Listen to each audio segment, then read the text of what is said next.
Bugünkü mövzumuz sənayenin vəziyyəti, kənd təsərrüfatı.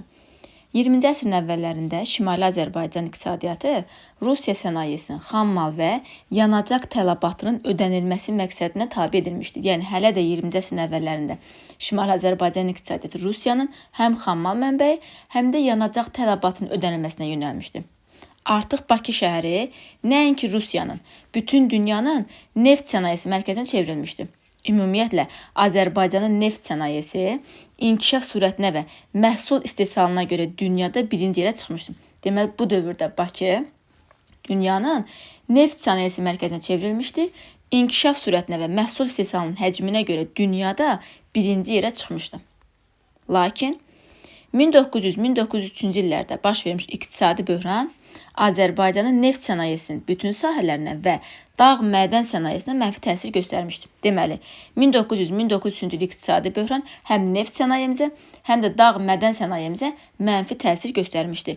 İqtisadi böhran isə həddindən artıq əmtəə istehsalı ilə bağlı tələblə təklif arasında uyğunsuzluğun yaranması və istehsalın ixtisar edilməsidir. Yəni, həddindən artıq əmtəə istehsalı, əmtəə satış üçün istehsal olunan maldır. Həddindən artıq əmtəə istehsalı ilə bağlı tələblə təklif arasında uyğunsuzluq yaranır deyə istehsal ixtisar edilir. Bu da olur iqtisadi böhran. Deməli, 1900-1903-cü il iqtisadi böhrandan sonra Azərbaycanın neft və dağ mədən sənayesi inkişafı zəifləmişdi. Qazma işləri, neft hasilatı və emalı kəskin şəkildə aşağı düşmüşdü. Deməli, qazma işləri, neft hasilatı və emalı kəskin şəkildə aşağı düşmüşdü. Böhran nəticəsində xırda və orta müəssisələrin iflasa uğraması neft sənayesində istehsalın təmərküzləşməsi prosesini sürətləndirmişdi. Beləliklə, Bakıda neftin çıxarılması, emal edilməsi, daşınması və satışı bir neçə böyük şirkətinin inhisarlarının əlində cəmlənmişdi. Deməli, qazma işləri neft hasilatı aşağı düşür deyə xırda və orta müəssisələr iflasa uğrayır və istehsal təmərküzləşir. Təmərküzləşmə nə deməkdir?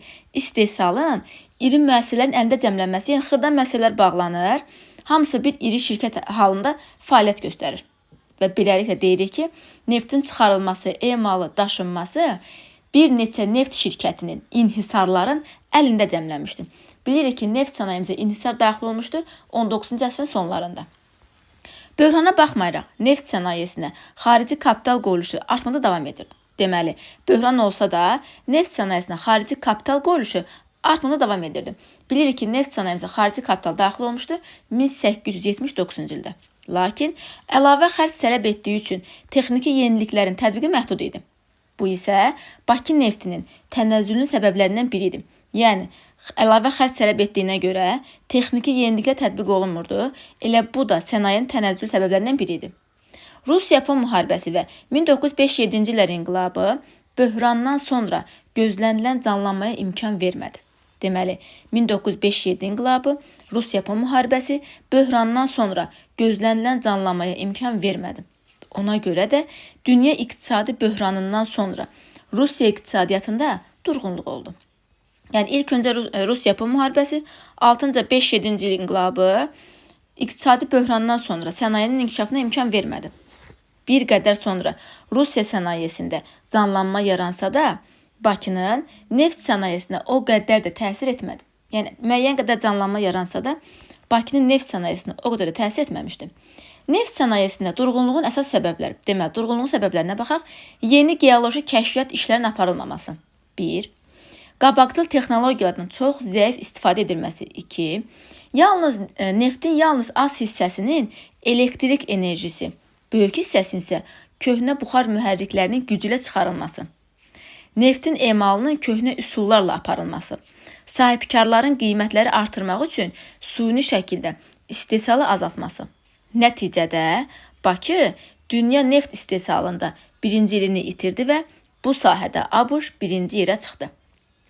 Deməli, durğunluğun səbəbləri geoloji kəşfiyyat işlərinin aparılmaması, qabaqcıl texnologiyalardan çox zəif istifadə olunması, neftin yalnız az hissəsinin elektrik enerjisi, yəni elektrik enerjisi neftimizdə var, amma çox az istifadə olunurdu. Böyük hissəsi isə köhnə buxar mühərriklərinin gücü ilə çıxarılırdı. Neft emalının köhnə üsullarla aparılması, sahibkarların qiymətləri artırmaq üçün suni şəkildə istehsalı azaltması və nəticədə Bakı dünya neft istehsalında birinciliğini itirdi və bu sahədə ABŞ birinci yerə çıxdı. Deməli, Rusiya birinciliğini itirdi, Bakı birinciliğini itirdi, birinci yerə çıxdı ABŞ. 20-ci yüzyılın əvvəllərində kapitalist münasibətləri yalnız Bakıda və neft sənayesində deyil, qəzalarda və digər sənaye sahələrində də inkişaf edirdi. Digər sənaye sahələrində texniki yeniliklərin tətbiq olunması istehsalın inkişafını sürətləndirmişdi. Qəzaların da iqtisadi həyatından yan keçməyən böhran əlvan metallurgiya sənayesinə mənfi təsir göstərmiş, mis filizi çıxarılması azalmışdı. Moskvada mis saflaşdırma zavodu tikildiyindən 1906-cı ildə Qalakənd zavodu bağlanmışdı.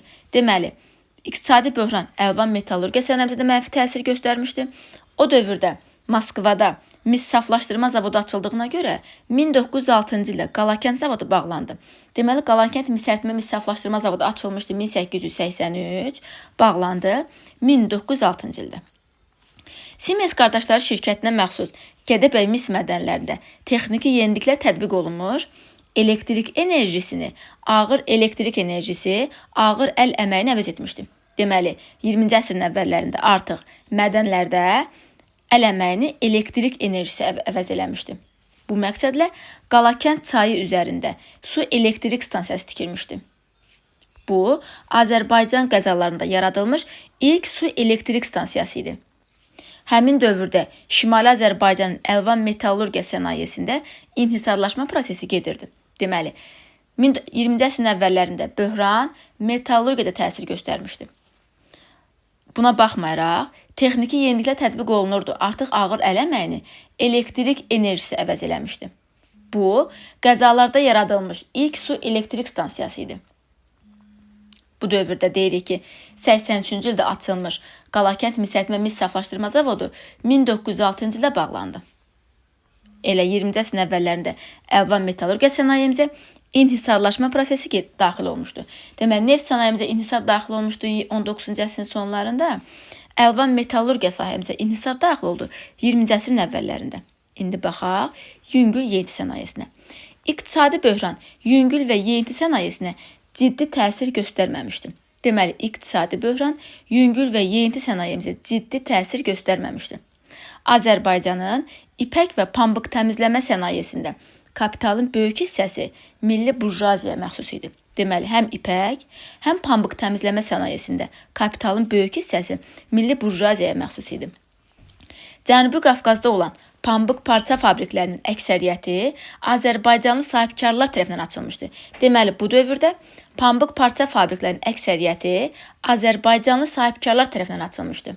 Balıqçılıq və balıq emalı sənayesində üstünlük milli sahibkarların əlində idi. Bir balıqçılıq, balıq emalı sənayesində üstünlük milli sahibkarların əlində idi.